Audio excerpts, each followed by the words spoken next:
नमस्कार मित्रांनो, मागच्या लेक्चरमध्ये आपण कंडक्टर्स म्हणजे काय, इन्सुलेटर्स म्हणजे काय आणि सेमीकंडक्टर्स म्हणजे काय याच्याबद्दल डिटेल डिस्कशन केलेलं आहे. आज आपण बघतो आहे टाइप्स ऑफ सेमीकंडक्टर. मित्रांनो, सेमीकंडक्टर म्हणजे काय? हा असा एक मटेरियल आहे जो ॲब्सोल्यूट झिरो टेम्परेचर असेल तर तो काय असणार आहे? इन्सुलेटर असणार आहे. पण समजा आपण त्याच्यामध्ये इम्प्युरिटी ॲड केली किंवा टेम्परेचर वाढवलं तर तो काय करू शकतो? करंट कॅरी करू शकतो.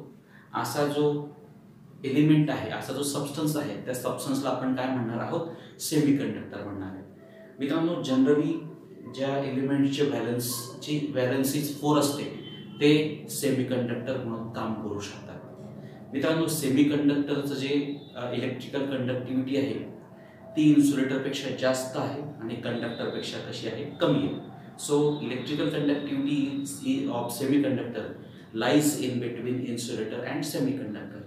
Now we are going to discuss here the types of semiconductor.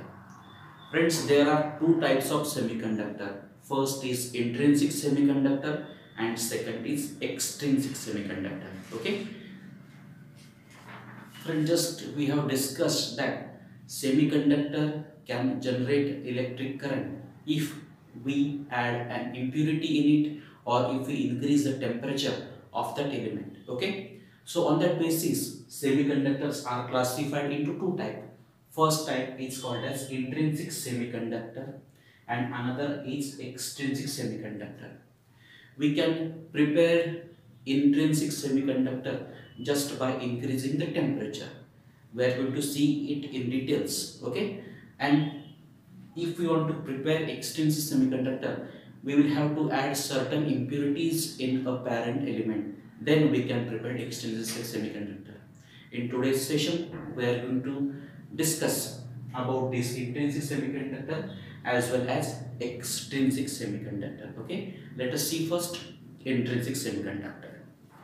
बघा मित्रांनो, आपण काय बघतो आता? Intrinsic semiconductor. What is the definition of this intrinsic semiconductor? They are basically insulators at absolute zero temperature. When the temperature is absolute zero, these materials are insulator. It means that they do not conduct any kind of electricity. Okay, they are insulator. At which condition? At absolute zero temperature. Okay, as well as in their pure state. But if we increase the temperature of that substance, if we provide heat to that element, it will become conductor. So what is written in the next segment? In their pure form, okay, but becomes conductor at high temperature. At absolute zero they are insulator, but at high temperature they are conductor. 0 degree temperature असेल तर ते काय असतील? Insulator असतील. पण ज्यावेळेस room temperature असेल मित्रांनो, ओके, रूम टेम्परेचर असेल तर त्यावेळेस ते काय म्हणून काम करणार आहे? कंडक्टर म्हणून काम करणार आहे. असे जे एलिमेंट्स आहेत मित्रांनो, या एलिमेंट्सला आपण काय म्हणणार आहोत? Intrinsic semiconductor. त्याचे एक्झाम्पल आहे सिलिकॉन, जर्मेनियम, ग्रॅफाइट. हे कशाचे एक्झाम्पल्स आहेत? Intrinsic semiconductor. आपण जर बघितलं तर सिलिकॉनचा ॲटॉमिक नंबर 14 आहे आणि त्याची व्हॅलन्सी किती आहे? 4. आपण काय म्हटलं होतं की ज्यांची व्हॅलन्सी 4 असते असे जे एलिमेंट्स असतील ते सेमीकंडक्टर म्हणून काम करू शकतात. हा सिलिकॉन जो आहे त्याची व्हॅलन्सी 4 आहे. ठीक आहे, हा सिलिकॉन ज्यावेळेस टेम्परेचर 0 डिग्री सेल्सिअस असेल त्यावेळेस सिलिकॉनमधून करंट पास होणार नाही. पण तोच सिलिकॉन समजा आपण रूम टेम्परेचरला नेऊन ठेवला तर त्याच सिलिकॉनमधून काय पास होणार आहे? करंट पास होणार आहे. म्हणून हा सिलिकॉन जो आहे तो काय म्हणून काम करणार आहे? इंट्रिन्सिक सेमीकंडक्टर म्हणून काम करणार आहे. आता ह्या इंट्रिन्सिक सेमीकंडक्टरमध्ये व्हॅलन्स बँड, कंडक्शन बँडची काय पोझिशन आहे ते आपण बघूया. बघा काय म्हटलंय? For intrinsic semiconductor at 0 degree Celsius or at 0 temperature, valence band is full. बघा मित्रांनो, at 0 degree Celsius, आता ही जी डायग्राम आपल्याला दिसते त्या डायग्राम मध्ये आपण बघतो व्हॅलन्स बँड फुल आहे. हे जे इलेक्ट्रॉन्स दिसत आहेत ते कोणते इलेक्ट्रॉन्स आहेत? व्हॅलन्स इलेक्ट्रॉन आहे आणि त्याची रेंज ऑफ एनर्जी आपण काय म्हणणार आहे? Valence band. Valence band full आहे. कंडक्शन बँड कसा आहे? एम्प्टी आहे. कंडक्शन बँड मध्ये इलेक्ट्रॉन नाहीये किंवा ॲट 0 डिग्री सेल्सिअसला कंडक्शन बँडमध्ये इलेक्ट्रॉन नाही असल्यामुळे ॲट 0 डिग्री सेल्सिअस तो काय म्हणून काम करणार आहे, इन्सुलेटर म्हणून काम करणार आहे, बरोबर. हां, पण मित्रांनो समजा आता टेम्परेचर आपण रूम टेम्परेचर प्रोव्हाइड केलं तर काय होईल, या व्ही आणि सी बी मधला जो गॅप आहे तो अतिशय कमी आहे. ओके, अतिशय कमी असल्यामुळे या बॅलन्स बँडमधला एक इलेक्ट्रॉन कुठे जम्प करू शकतो, बॅलन्स बँडमधला इलेक्ट्रॉनने काय केलंय, रूम टेम्परेचर होऊन त्याला एनर्जी मिळाली आणि एक इलेक्ट्रॉन जम्प होऊन कुठे गेलेला आहे, कंडक्शन बँडमध्ये गेलेला आहे. बघा आता कंडक्शन बँडमध्ये एक अनपेड इलेक्ट्रॉन झालाय, परत बॅलन्स बँडमध्ये पण एक अनपेड इलेक्ट्रॉन झाले. असे हे जे दोन अनपेड इलेक्ट्रॉन्स आहेत मित्रांनो, या दोन अनपेड इलेक्ट्रॉन्समुळे तो जो एलिमेंट आहे तो एलिमेंट काय बनणार आहे, आता कंडक्टर बनणार आहे. ओके, बघा आपण काय म्हणतो आहे, ज्यावेळेस टेम्परेचर कसं असेल, ॲब्सोल्यूट 0 असेल त्यावेळेस बॅलन्स बँड फुल आहे, कंडक्शन बँड एम्प्टी आहे. ओके, ॲब्सोल्यूट 0ला तो काय म्हणून काम करणार आहे, इन्सुलेटर म्हणून काम करणार आहे. दुसरा पॉईंट आपण काय म्हणतोय, सीबी आणि व्हीबी मधला जो गॅप आहे, फॉरबिडन एनर्जी गॅप किंवा फॉरबिडन बँड, तो कसा आहे, स्मॉल, म्हणून काय म्हटलंय, F B is small. Okay, ज्यावेळेस ॲट नॉर्मल टेम्परेचर, ज्यावेळेस रूम टेम्परेचरमध्ये हा एलिमेंट आपण ज्यावेळेस ठेवणार आहोत त्यावेळेस electron can get thermal energy, electron thermal energy घेणार and get promoted from VB to CB. कोणताही एक इलेक्ट्रॉन किंवा एकापेक्षा जास्त इलेक्ट्रॉन थर्मल एनर्जी गेन करतील आणि व्हॅलन्स बँडमधून कुठे जम्प करणार आहे, ते कंडक्शन बँडमध्ये जम्प करणार आहे. ते जम्प करू शकतात कारण की त्यांच्यामधला जो गॅप आहे तो कसा आहे, स्मॉल गॅप आहे. ओके, मग आता मित्रांनो इथे कंडक्शन बँडमध्ये अनपेड इलेक्ट्रॉन आहे, व्हॅलन्स बँडमध्ये पण अनपेड इलेक्ट्रॉन आहे, म्हणजे किती अनपेड इलेक्ट्रॉन्स झाले, 2. म्हणून काय म्हटलंय, both unpaired electrons now conduct electricity. या दोन अनपेड इलेक्ट्रॉन्समुळे तो एलिमेंट आता काय करणार आहे, इलेक्ट्रिसिटी कंडक्ट करणार आहे. मग नॉर्मल टेम्परेचरला तो काय झालाय, कंडक्टर झालाय. मग हे जे एलिमेंट्स आहेत त्या एलिमेंट्सला आपण काय म्हणणार आहे, इंट्रिन्सिक सेमीकंडक्टर. आणि त्यांचं एक्झाम्पल काय बघितलं आपण आता, सिलिकॉन असेल, जर्मेनियम असेल आणि ग्रॅफाइट असेल. ठीक आहे. हां, इथं कंडक्शन कशामुळे झालं, due to increase in temperature. Semiconductor किंवा कधी म्हणू शकतो, either we increase temperature or either we dope certain kind of impurities. In case of intrinsic semiconductor, we are rising the temperature. Due to rise in temperature, the electrons from valence band gains the energy and get excited to conduction band, and due to that promotion or due to that conduction of electron, they becomes the semiconductor. Now this is all about intrinsic semiconductor. Now let's move towards extrinsic semiconductor. मित्रांनो आपण बघतो आता एक्सट्रिन्सिक semiconductor. काय म्हटलंय, the elements or materials which are normally insulator in their pure state but becomes semiconductors when certain impurities are added. Such elements are called as extrinsic semiconductor. काय अर्थ होतो याचा, एखादा एलिमेंट असेल, सिलिकॉन घेऊयात, जर्मेनियम घेऊयात, ते ज्यावेळेस प्युअर फॉर्ममध्ये असतील त्यावेळेस ते काय असतील, इन्सुलेटर असतील किंवा इन देअर प्युअर फॉर्म. पण समजा त्याच्यामध्ये काही इम्प्युरिटी आपण ॲड केली तर त्या इम्प्युरिटीच्या ॲडिशनमुळे ते काय बनतं आहे, सेमीकंडक्टर. सेमीकंडक्शन कशामुळे होतंय, due to addition of impurity. मग ह्या ॲडिशन ऑफ इम्प्युरिटीमुळे जे कंडक्टर बनतं आहेत, जे कंडक्टर सेमीकंडक्टर तयार होत आहेत, त्यांना आपण काय म्हणणार आहोत, एक्सट्रिन्सिक सेमीकंडक्टर. ठीक आहे. इंट्रिन्सिक सेमीकंडक्टर कसा तयार केला होता आपण, by increasing temperature. Absolute 0 degree सेल्सिअसला तो काय होता, इन्सुलेटर होता. पण नॉर्मल टेम्परेचरला, रूम टेम्परेचरला त्याच्यातले व्हॅलन्स बँड आणि सीबीमध्ये गॅप कमी असल्यामुळे एखादा इलेक्ट्रॉन किंवा एकापेक्षा जास्त इलेक्ट्रॉन थर्मल एनर्जी गेन करतात आणि कंडक्शन बँडमध्ये जातात आणि त्यांच्यामुळे काय निर्माण होते, तो काय बनतोय, सेमीकंडक्टर. इथं काय म्हटलं आपण, एक्सट्रिन्सिकच्या बाबतीमध्ये प्युअर फॉर्ममध्ये तो कसा आहे, इन्सुलेटर आहे. पण त्याच्यामध्ये समजा आपण इम्प्युरिटी ॲड केली तर तो सेमीकंडक्टर बनतोय. अशा प्रकारचा जो सेमीकंडक्टर आहे त्याला आपण काय म्हणणार आहोत, एक्सट्रिन्सिक सेमीकंडक्टर. ओके. या अशा एक्सट्रिन्सिक सेमीकंडक्टरचे 2 टाईप आहे.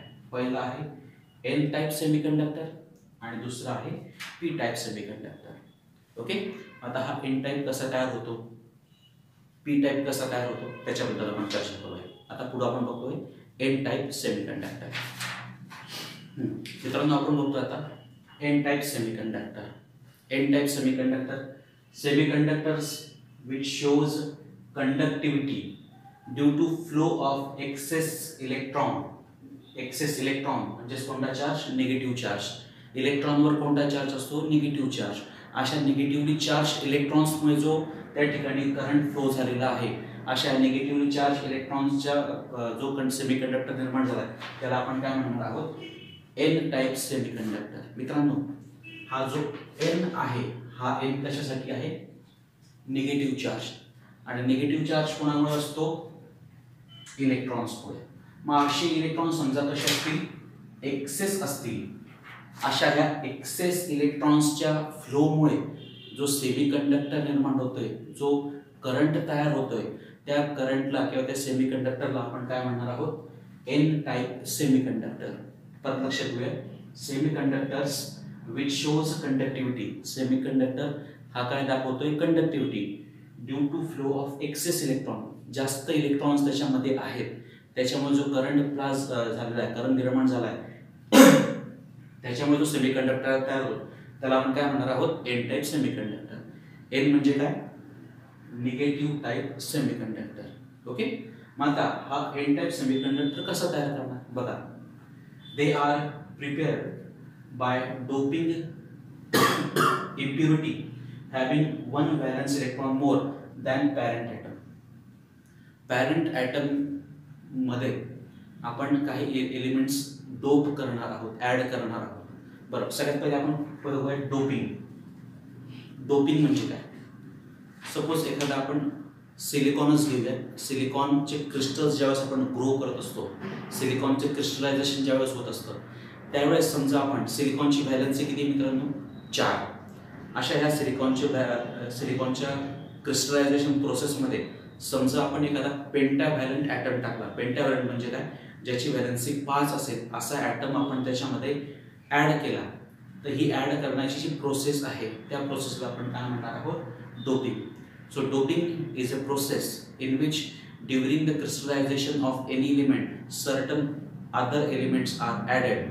That addition process is called as doping. Okay. अशा ह्या डोपिंगमुळे काय निर्माण होणार आहे, एन टाइप सेमीकंडक्टर. कसा निर्माण होतो बघू आता. सुरुवातीला मी सिलिकॉनचं एक स्ट्रक्चर काढतोय. ठीक आहे. सिलिकॉन बघा, सिलिकॉन ॲटॉमिक नंबर किती आहे, 14. Electronic configuration 1s2 2s2 2p6 3s2 आणि 3p2. व्हॅलेन्स ऑर्बिटल कोणते आहे, 3s2 आणि 3p2.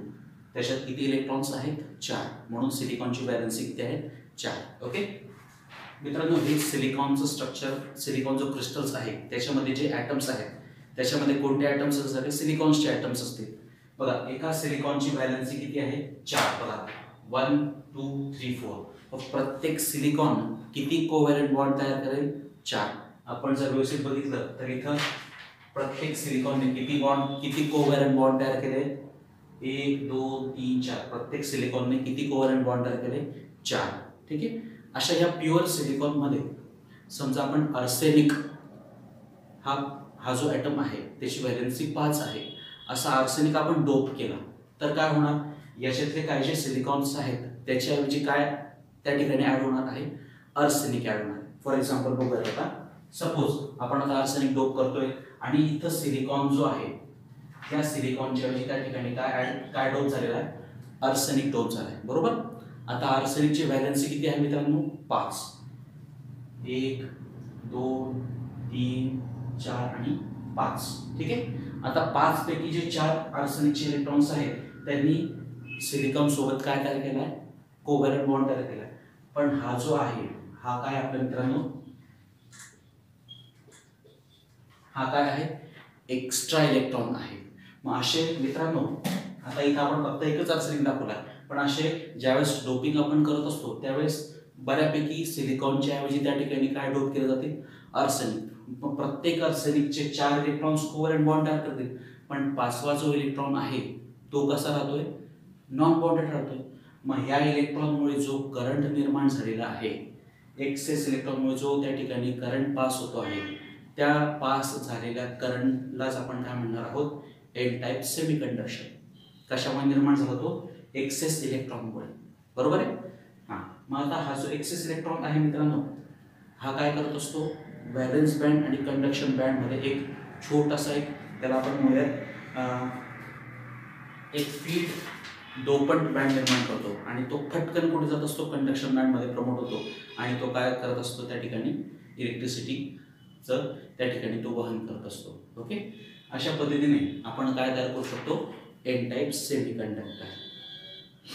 मग कसा तयार करणार N type semiconductor? One of the silicon will get replaced by arsenic. Arsenic is a pentavalent. It will form 4 covalent bonds with the adjacent silicon atom, but the fifth electron will remain non-bonded. It will act as an extra electron. These extra excess electrons are responsible for the flow of current. The current is generated due to flow of excess electron. Therefore, it is called as N-type semiconductor. Okay, this is all about N-type semiconductor. In the coming lecture, where we will discuss about the P-type semiconductor.